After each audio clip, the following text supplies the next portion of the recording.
छात्र संघ चुनाव बहाली की मांग को लेकर एनएसयूआई का विरोध प्रदर्शन लगातार जारी है। शहीद स्मारक पर एनएसयूआई का प्रदर्शन, एनएसयूआई कार्यकर्ताओं और पुलिस के बीच यहां पर धक्का मुक्की भी देखने को मिली है। एनएसयूआई कार्यकर्ताओं ने बैरिकेडिंग फाड़ने का भी प्रयास किया। पुलिस ने छात्रों को खदेड़ने के लिए यहां पर हल्का बल प्रयोग भी किया है। तो आज जोरदार प्रदर्शन एनएसयूआई का छात्र संघ चुनाव की मांग को लेकर हो रहा है। एनएसयूआई के धरने में विधायक सचिन पायलट समेत अन्य विधायक भी मौजूद हैं। पुलिस ने एनएसयूआई कार्यकर्ताओं पर पानी की बौछार की है। उनको रोकने के लिए पुलिस ने कुछ कार्यकर्ताओं को भी हिरासत में लिया है। निर्मल चौधरी समेत कई अन्य छात्र नेताओं को हिरासत में लिया गया। प्रदर्शनकारियों को खदेड़ने के लिए वाटर कैनन का इस्तेमाल भी किया गया है। तो छात्र संघ चुनाव राजस्थान यूनिवर्सिटी में कराने की मांग को लेकर एनएसयूआई का हल्ला बोल आज जयपुर में देखने को मिला। सचिन पायलट भी आज एनएसयूआई के इस विरोध प्रदर्शन में पहुंचे हैं और जयपुर पुलिस और एनएसयूआई के कार्यकर्ताओं के बीच यहां पर धक्का मुक्की और काफी ज्यादा विरोध भी देखने को मिला। पानी की बौछारें यहां पर छोड़ी गई ताकि इन छात्रों को रोका जा सके। दरअसल आपको याद होगा 2023 में गहलोत सरकार ने राजस्थान यूनिवर्सिटी में चुनाव पर रोक लगा दी थी और वो रोक अभी तक लगातार जारी है। अब नई सरकार प्रदेश में आने के बाद से ही लगातार ये मांग तेज है। एनएसयूआई हो चाहे एबीवीपी हो, राजस्थान यूनिवर्सिटी के तमाम अन्य छात्र नेता हो, संगठन हो, वो यही मांग कर रहे हैं कि छात्र संघ चुनाव यूनिवर्सिटी में क्यों नहीं कराए जा रहे हैं। और अभी फिलहाल सरकार का स्टैंड भी इसे लेकर क्लियर नहीं है। तो अब जयपुर में एनएसयूआई का जो विरोध है वो लगातार उग्र होता जा रहा है। एनएसयूआई ने आज विरोध प्रदर्शन किया है। सचिन पायलट भी एनएसयूआई के इस हल्ला बोल में शामिल होने के लिए पहुंचे हैं और तमाम कांग्रेस के विधायक भी इस एनएसयूआई के विरोध प्रदर्शन में शामिल हुए और सरकार से छात्र संघ चुनाव करवाने की मांग की गई है। लेकिन सबसे बड़ी बात यह है कि आज तमाम वो नेता कांग्रेस पार्टी के जो छात्र संघ चुनाव करवाने की मांग को लेकर विरोध कर रहे हैं, ये वही लोग हैं जिन्होंने छात्र संघ चुनाव को रोका था। कांग्रेस की तो सरकार थी ना जिन्होंने छात्र संघ चुनाव रोका था। तो सवाल यही खड़ा होता है कि अब कांग्रेस के विधायक किस मुंह से ये लड़ाई लड़ रहे हैं। हमारे सहयोगी कुणाल जुड़ चुके हैं इस खबर पर ज्यादा जानकारी के साथ। कुणाल, अभी फिलहाल क्या ताजा तस्वीरें देखने को मिल रही है, क्योंकि लगातार तस्वीरें एनएसयूआई के छात्र संघ और पुलिस के बीच, छात्र संघ के जो तमाम स्टूडेंट्स हैं, एनएसयूआई संगठन के जो तमाम स्टूडेंट हैं और जो पुलिस है उनके बीच में झड़प देखने को मिली। अभी फिलहाल क्या ताजा तस्वीरें? देखिए, आपको बता दें कि यहाँ पर एक दिन के प्रदर्शन की जो है परमिशन ली गई थी, उसके बावजूद भी जो पैदल मार्च एनएसयूआई के कार्यकर्ता निकालना चाह रहे थे। ऐसी स्थिति में मंच से जब सचिन पायलट का भाषण खत्म हुआ उसके बाद तमाम एनएसयूआई कार्यकर्ताओं ने बैरिकेडिंग की तरफ अपना रुख कर दिया। ऐसी स्थिति में पुलिस ने हल्का बल प्रयोग किया और ऐसे में एनएसयूआई कार्यकर्ताओं को रोकने के लिए जो है यहाँ पर वाटर कैनन का उपयोग किया गया और उसके बाद कुछ जो छात्र थे वो लगातार बैरिकेडिंग जो है कूदने का प्रयास कर रहे थे। ऐसी स्थिति में उनके जो पुलिस के द्वारा कुछ जो छात्र नेता हैं, इसमें मुकेश भाकर जो विधायक हैं, इसके अलावा एनएसयूआई प्रदेश अध्यक्ष हैं, उनको जो है हिरासत में यहाँ पर लिया गया है और तमाम जो छात्र थे उनको खदेड़कर जो है पुलिस ने तितर बितर कर दिया है। जी, हम देख रहे थे कुणाल तस्वीरें मुकेश भाकर और तमाम कांग्रेसी विधायकों की जो पुलिस के साथ यहाँ पर धक्का मुक्की करते हुए नजर आ रहे थे। अब कोई पूछे इन विधायकों से भी कि जब आपकी सरकार थी तो आपने चुनाव बंद क्यों किए, क्यों नहीं होने दिए चुनाव, और अब जब दूसरी सरकार है, दूसरी पार्टी की सरकार है, तो आप लोग विरोध प्रदर्शन करने आ गए। यानी आप पहले खुद को देखें और उसके बाद विरोध करें, इस तरीके से सड़कों पर आए तो अच्छा लगेगा। लेकिन ये क्या तरीका है कि अपनी सरकार हो तो अपनी सहूलियत के हिसाब से चुनाव पर बैन लगा दिया, उसके बाद दूसरी सरकार आई तो आप कह रहे चुनाव करवाओ।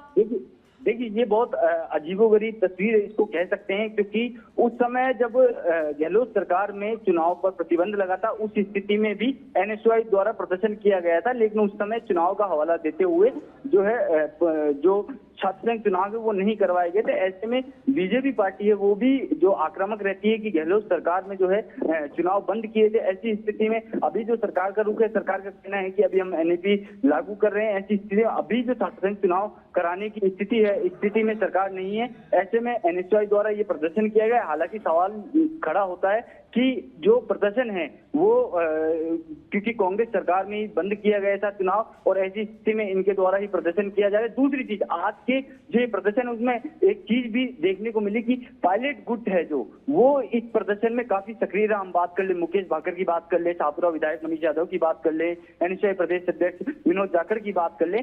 प्रदर्शन में पहले ये उम्मीद थी कि मतलब कुणाल यहाँ पर भी ये प्रदर्शित करने की कोशिश तो नहीं की जा रही कि वो तो साहब गहलोत जी के नेतृत्व में चुनाव बंद हो गए थे, हम तो सचिन पायलट कैडर के नेता हैं, हम तो तब भी चाहते थे कि चुनाव हो जाए। मतलब यहाँ पर भी दो फाड़ नजर आ रहे। खैर शुक्रिया कुणाल तमाम जानकारियों के लिए। तो आज एक तरीके से सचिन पायलट के नेतृत्व में और उनके कैडर से जुड़े तमाम विधायक, कांग्रेस के लीडर्स, एनएसयूआई के कार्यकर्ताओं के साथ मिलकर विरोध प्रदर्शन करते हुए नजर आ रहे थे। यहाँ बैरिकेडिंग को तोड़ा गया, पुलिस के साथ झड़प हुई, पानी की बौछारें भी इनके ऊपर डाली गई ताकि इन्हें रोका जा सके। अब खबरों में आगे बढ़ेंगे और बात करेंगे उदयपुर से बड़ी खबर। ऋषभदेव थाने के 4 पुलिसकर्मियों को निलंबित किया गया है। एएसआई, हेड कांस्टेबल, 2 कांस्टेबल को निलंबित किया गया। ज्वेलरी व्यापारी की मौत के मामले में बड़ा एक्शन लिया गया है। पुलिस अधीक्षक योगेश गोयल ने निलंबित किया है। सोमवार को थाने में हुई थी ज्वेलरी व्यापारी सुरेश पांचाल की मौत। परिजनों का आरोप है कि टॉर्चर और मारपीट से सुरेश की मौत हुई। अब कल से थाने के बाहर परिजन उच्च स्तरीय जांच की मांग कर रहे हैं, इसे लेकर अड़े हुए हैं। चोरी का माल खरीदने के आरोप में पुलिस पूछताछ के लिए इस व्यक्ति को लेकर आई थी जो एक ज्वेलरी शोरूम का मालिक है, और अब ज्वेलर की मौत के बाद पुलिस को लेकर जो सवाल खड़े हो रहे थे, इसी के तहत कार्रवाई हुई है और कुछ पुलिसकर्मियों को निलंबित भी कर दिया गया है। बड़ी संख्या में लोग इकट्ठा हुए हैं। केसरिया जी थाने में तो रात से गतिरोध था और वार्तालाप चल रहा था। पंचाल समाज के लोगों से भी बातचीत चल रही थी, या ऋषभदेव के जो मौतवीर लोग हैं उनसे भी बातचीत चल रही थी, और मृतक परिवार के परिजन और उनके जो बच्चे थे उनसे भी बात चल रही थी। अभी हम पंचाल समाज के दौरे में ही एकत्रित हैं। यहाँ पे मौतवीर लोगों ने जो एक कमेटी बनाई, उनसे चर्चा के अनुसार अब ये तय हुआ है कि जो दोषी 4 पुलिसकर्मी थे जो इनको लेकर के आए थे वहाँ से बिछीवाड़ा, और जिन पर कुछ आरोप लगे, उन्हें पुलिस अधीक्षक महोदय उदयपुर की तरफ से तुरंत प्रभाव से निलंबित किया गया है और जांच प्रस्तावित की गई है। कल जो मृतक के परिजनों ने रिपोर्ट दी है उस पर जुडिशियल जांच की जा रही है, और इसमें हमारे सहयोगी धीरज जुड़ चुके हैं। धीरज, लगातार लोगों की तरफ से एक दबाव कहीं ना कहीं प्रशासन के ऊपर इस मामले को लेकर बढ़ता जा रहा है, और अभी फिलहाल ये जो पुलिसकर्मी निलंबित हुए हैं इन पे क्या आरोप है? क्या इन्होंने वाकई में ज्वेलरी व्यापारी को टॉर्चर किया था, उसे बुरी तरीके से परेशान किया गया था जिसकी वजह से उसकी मृत्यु हुई? जी बिल्कुल, ये पूरा जो मामला है वो उदयपुर जिले के ऋषभदेव थाना क्षेत्र से जुड़ा हुआ है, जहां पर एक चोरी का माल खरीदने के आरोप के अंदर एक व्यापारी को जो है वो पुलिस लेकर के थाने पहुंची थी, और थाने पे देर शाम उसकी वहां पर मौत हो जाती है। मौत होने के बाद जो है बवाल इतना बढ़ जाता है कि समाज और परिजन के लोग जो है वो मारपीट के आरोप लगाते हुए वहां पर उनसे सख्त न्याय की मांग जो है वो यहाँ पर की जाती है, और कई प्रकार के गंभीर रिश्वत लेने जैसे कई प्रकार के गंभीर आरोप जो है वो पुलिस पर लगाए जाते हैं। उसी को देखते हुए लगातार बढ़ते गतिरोध को देखते हुए उसे रोकने के लिए उदयपुर एसपी योगेश गोयल ने यहाँ पर जो है वो 4 पुलिसकर्मियों को यहाँ पर निलंबित कर दिया गया है। उसके अंदर एक एएसआई, एक हेड कांस्टेबल और 2 कांस्टेबल जो है वो यहाँ पर उसके अंदर शामिल है, जिन्हें यहाँ पर पुलिस अधीक्षक योगेश गोयल ने सख्त एक्शन लेते हुए उन्हें चारों को निलंबित कर दिया। फिलहाल जानकारी सामने आ रही है कि ये चारों जो पुलिसकर्मी थे वह उसे वहां पर बिछीवाड़ा जो इनकी निवास है वहां पर इनको लेने के लिए गए थे, और लेने के बाद थाने पर लेकर पहुंचे थे। इस कारण से इनको यहाँ पर जो है वो यहाँ पर निलंबित किया गया है। फिलहाल जो है गतिरोध थमने की बात जो है वो पुलिस द्वारा यहाँ पर की जा रही है कि परिजनों के यहाँ पर जो आरोप लगाए गए उनकी लिखित के ऊपर यहाँ पर रिपोर्ट ली गई है। उसी के साथ साथ यहाँ पर उदयपुर पुलिस पर भी। चलिए, शुक्रिया धीरज आपका तमाम जानकारियों के लिए। तो अभी फिलहाल पुलिस अधीक्षक योगेश गोयल ने निलंबित कर दिया है, कई पुलिसकर्मियों को निलंबित किया गया है। एनसीईआरटी की बुक्स में राजस्थान को मराठा साम्राज्य का हिस्सा बताने पर भड़के हैं पूर्व राज परिवार। नाथद्वारा से बीजेपी विधायक और मेवाड़ पूर्व राज परिवार के सदस्य विश्वराज सिंह ने एनसीईआरटी को आड़े हाथों लिया है। जैसलमेर पूर्व राज परिवार के चैतन्य राज सिंह भाटी और बूंदी के भूपेश सिंह हाड़ा ने भी अपना एतराज जताया है।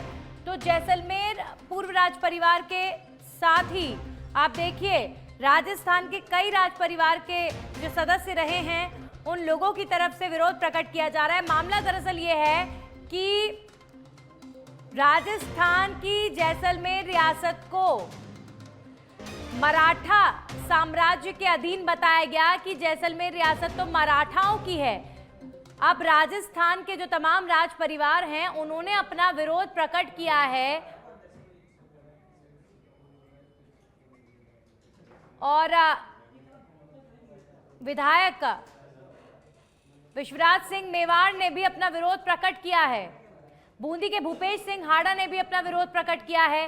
राज परिवार के चैतन्य राज सिंह भाटी ने भी अपना विरोध प्रकट किया है। तो अभी फिलहाल विधायक विश्वराज सिंह की तरफ से सवाल खड़े किए जा रहे हैं कि एनसीईआरटी, हमारे साथ खुद विश्वराज सिंह जी जुड़ चुके हैं, सीधा उनका रुख करेंगे। विश्वराज सिंह जी, अभी फिलहाल आपकी तरफ से विरोध प्रकट किया जा रहा है। मामला कुछ इस तरीके का है कि जैसलमेर रियासत को मराठाओं का बताया जा रहा है। अब ऐसे में किस तरीके से आप आपत्ति दर्ज कर रहे हैं, पूरा मामला किस तरीके से बताना चाहेंगे? एक तो नमस्ते आपको और धन्यवाद मेरे से बात करने के लिए। और मैं कहना चाहता हूं कि जो ये एनसीईआरटी की किताब में जो मराठा एम्पायर दिखाया है वो सरासर गलत है, क्योंकि एक तो एनसीईआरटी को यह रियलाइज करना चाहिए कि उनकी एक जिम्मेदारी है शिक्षा की, और तो आप जो भी किताबें निकालें उनको सिर्फ सही तरीके से निकालें। और ये मराठा एम्पायर इतना बड़ा तो कभी था ही नहीं। तो पहले तो गलत तरीके से सिखाया जाता था कि ब्रिटिश एम्पायर सब जगह है, और अब सिखा रहे हैं कि मराठा एम्पायर सब जगह है। तो इसका तो सुधार जरूरी है। विश्वराज सिंह जी, क्या आपको लगता है कि किसी एक एम्पायर का महिमा मंडन करने के लिए कई बार जो दूसरे राज परिवार रहे हैं, जो दूसरे लोगों का संघर्ष रहा है, उनको कहीं ना कहीं डोमिनेट करने की कोशिश की जाती है, या राजस्थान के जो तमाम संघर्षकारी परिवार, राज परिवार रहे हैं, उन्हें दबाने की कोशिश की जाती है? कई बार ऐसा देखा गया है, क्या लगता है आपको ऐसा? यह ऐसे जैसे पहले भले आप मुगल एम्पायर की बात करें, ब्रिटिश एम्पायर करें, या अभी जो मराठा की बात कर रहे हैं, अब राजस्थान का इतिहास इन सब एम्पायरों से पुराना है। और जो भी सब एम्पायर के बारे में गलत तथ्य ही सिखाए गए स्कूल में, और अभी जैसे सरकार ने कहा है कि वो सुधार करेंगे, जो सही हिस्ट्री है वही दर्शाएंगे। तो ये सही हिस्ट्री दर्शाने का समय है। और जो राजस्थान का जो योगदान है इतिहास में, वो तो सब आम लोग जानते हैं। तो ये इतिहासकार और सब एजुकेशन बिल्कुल सर, राजस्थान के इतिहास पर तो हर एक राजस्थानी को क्या, हर एक देशवासी को गौरव होना चाहिए। और आप अभी फिलहाल देखिए भाजपा से ही आप विधायक है, लेकिन ये भी बड़े हिम्मत की बात होती है सर कि सही बात पर मुद्दा उठाना। अब आप बताइए कि क्या इसको आप संसद में भी उठाएंगे? संसद में, क्योंकि आपके परिवार से ही मैम एमपी हैं, तो क्या इस मामले को अब नेशनल स्तर पर उठाया जाएगा या फिर क्या आगे रहेगा? उन्होंने भी पोस्ट किया है अपने अकाउंट से इसी मैटर के बारे में जी। और अवश्य जैसे पहले भी उन्होंने उठाया है। और ये भी एक तरह से इतिहास की बात है, एक तरह से हमारी परिवार की बात है, एक तरह से राजस्थान का बात है, और एक तरफ से जो सही बात है उसको सामने रखने की बात है। तो वो तो अवश्य करना ही है। चलिए, शुक्रिया विश्वराज सिंह जी जुड़ने के लिए। तो बीजेपी के विधायक जो लगातार ये बोल रहे हैं कि आप जब इतिहास पढ़ाते हैं बच्चों को तो थोड़ा सा तथ्य का ध्यान रखा जाना चाहिए। जो राजस्थान के राजा महाराजा जो संघर्षशील लोग रहे, उनके संघर्ष को दरकिनार नहीं किया जाना चाहिए। अगर आप मराठा के एम्पायर को दर्शा रहे हैं तो जितना उनके हिस्से का है उसे दर्शाइए। आप राजस्थान की भूमि को मराठाओं में क्यों दिखा रहे हैं, इस पर विवाद खड़ा हो रहा है और राजस्थान के कई राज परिवार से जुड़े लोगों ने इस पर अपनी आपत्ति दर्ज करवाई है। एनसीईआरटी की किताब में राजस्थान की भूमि को भी मराठा एम्पायर में दर्शाया गया है। और अब खबर बीकानेर से है, जहां पर बीडीए की अवैध कब्जों पर अतिक्रमण की कार्रवाई। कडमीसर इलाके में कार्रवाई का विरोध और भारी संख्या में स्थानीय लोगों ने विरोध किया है। विरोध के चलते स्थिति तनावपूर्ण हुई। भारी पुलिस बल की मौके पर तैनाती है। एक युवक पानी की टंकी पर भी चढ़ गया। एएसपी सौरभ तिवारी, सीओ श्रवण दास, पार्थ शर्मा, थानाधिकारी विक्रम तिवारी समेत बीडीए के अधिकारी मौके पर मौजूद हैं।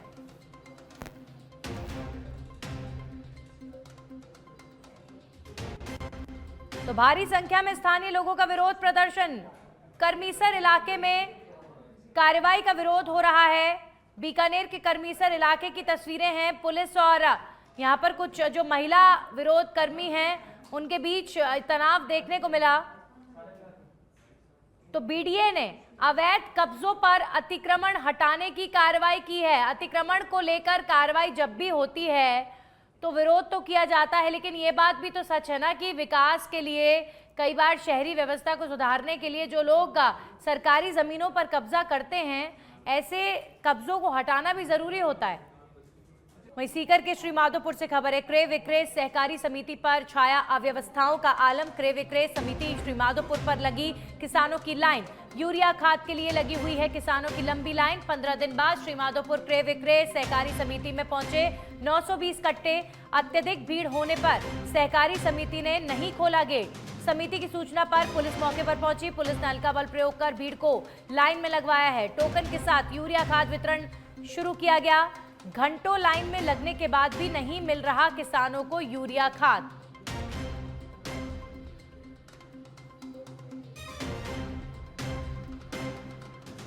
वहीं भिवाड़ी की पॉश हिलव्यू गार्डन सोसाइटी में सुरक्षा व्यवस्था को चोरों ने खुली चुनौती दे डाली। 4 अगस्त की रात 2 नकाबपोश चोरों ने दीवार फांदकर फ्लैट का ताला तोड़कर लाखों की चोरी कर फरार हो गए। चोरों की ये पूरी हरकत सोसाइटी में लगे सीसीटीवी कैमरे में कैद हो गई है।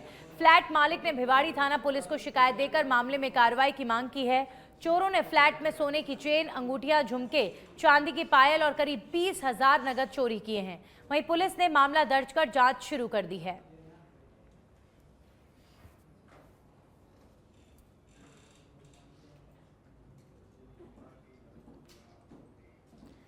भरतपुर के विश्व प्रसिद्ध केवला देव राष्ट्रीय उद्यान में एक बार फिर पानी की आवक शुरू हो गई है। आपको बता दें कि करौली जिले के पंचना बांध से लगातार दूसरे वर्ष यहां पर पानी छोड़ा गया और इससे उद्यान की सूखी धरती हरी भरी होने के साथ आर्थिक गतिविधियों को भी नई गति मिलेगी। उद्यान के निदेशक मानक सिंह ने बताया है कि पानी के साथ करीब 11 प्रजातियों की 250 से अधिक मछलियां प्रति 30 सेकंड की दर से घाना पहुंच रही हैं। वहीं होटल व्यवसायियों का ये कहना है कि इस बार प्रवासी पक्षियों की बड़ी संख्या में आमद होगी, जिससे पर्यटन में जबरदस्त इजाफा होगा। घना पक्षी विहार भरतपुर की पहचान रहा है।